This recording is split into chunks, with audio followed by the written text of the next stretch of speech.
এবং গাছের গোড়া থেকে আগা পর্যন্ত কাঁঠাল ধরেছে। কাঁঠাল আছে, আম আছে, লিচু আছে।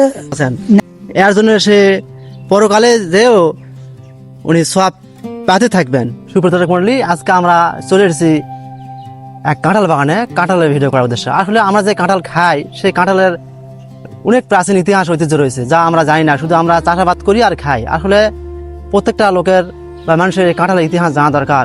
কাঁঠাল মূলত দক্ষিণ ও দক্ষিণ পূর্ব এশিয়ার একটি অত্যন্ত প্রাচীন ফল, যা হাজার বছর ধরে এই অঞ্চলের মানুষের খাদ্য ও সংস্কৃতির অবিচ্ছেদ্য অংশ হয়ে আছে।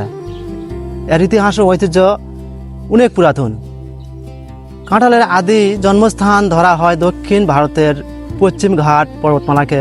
ধারণা করা হয় প্রায় 3 থেকে 6 হাজার বছর আগে ভারতে কাঁঠাল চাষ শুরু হয়। আসলে এই কাঁঠাল ভারত থেকে এটি ধীরে ধীরে বাংলাদেশ, শ্রীলঙ্কা, মালয়েশিয়া এবং থাইল্যান্ডে ছড়িয়ে পড়ে।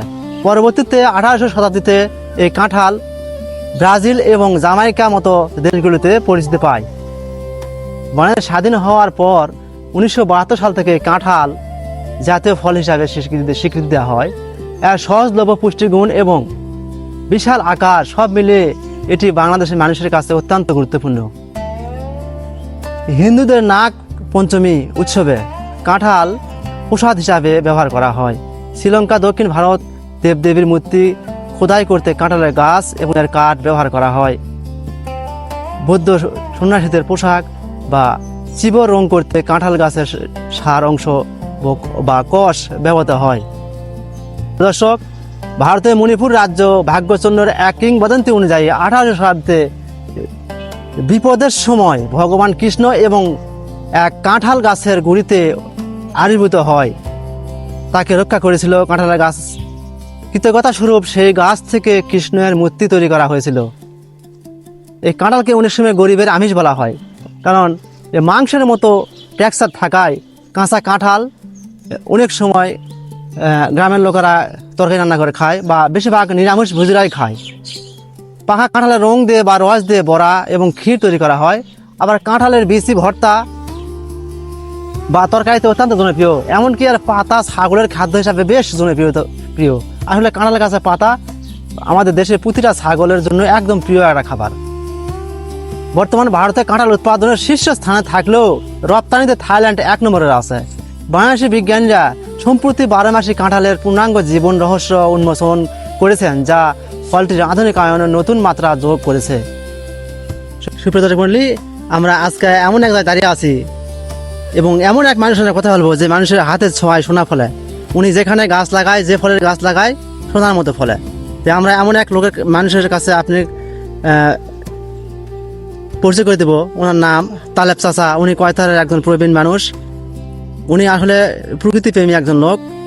বিভিন্ন ফলজ এবং বনজ গাছের প্রতি উনি অধীর আগ্রহ থাকেন। উনি আসলে পর্যাপ্ত পরিমাণ গাছ লাগায় বিভিন্ন জায়গায় এবং অনেক কষ্ট করেন, গাছের যত্ন নেয়, যা অন্য কেউ এরকম যত্ন নিতে পারে না।